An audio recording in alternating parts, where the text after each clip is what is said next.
Getting a peace deal in the Middle East is such a priority to President Obama that his first foreign calls on his first day in office were to Arab and Israeli leaders. Mr. Obama wants to shore up the ceasefire in Gaza, but a lasting peace really depends on the West Bank, where Palestinians had hoped to create their state. The problem is, even before Israel invaded Gaza, a growing number of Israelis and Palestinians had concluded that peace between them was no longer possible, that history had passed it by.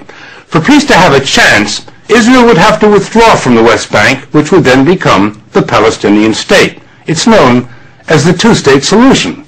But while negotiations have been going on for 15 years, hundreds of thousands of Jewish settlers have moved in to occupy the West Bank.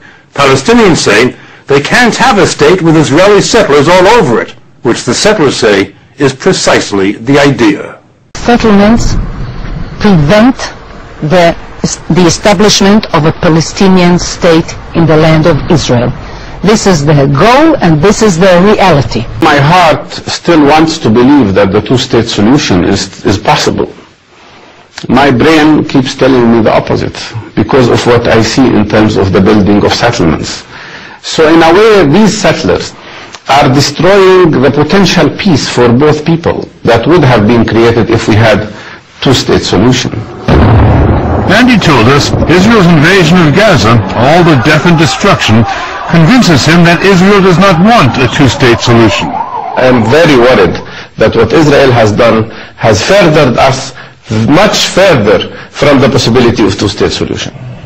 Palestinians had hoped to establish their state here on the West Bank, an area the size of Delaware.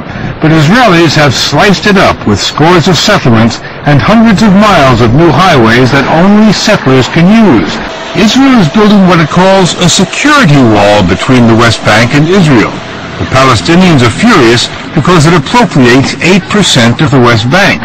Not only that, it weaves its way through Palestinian farms, separating farmers from their land. Settlers get a lot more water than Palestinians, which is why settlements are green and Arab areas are not.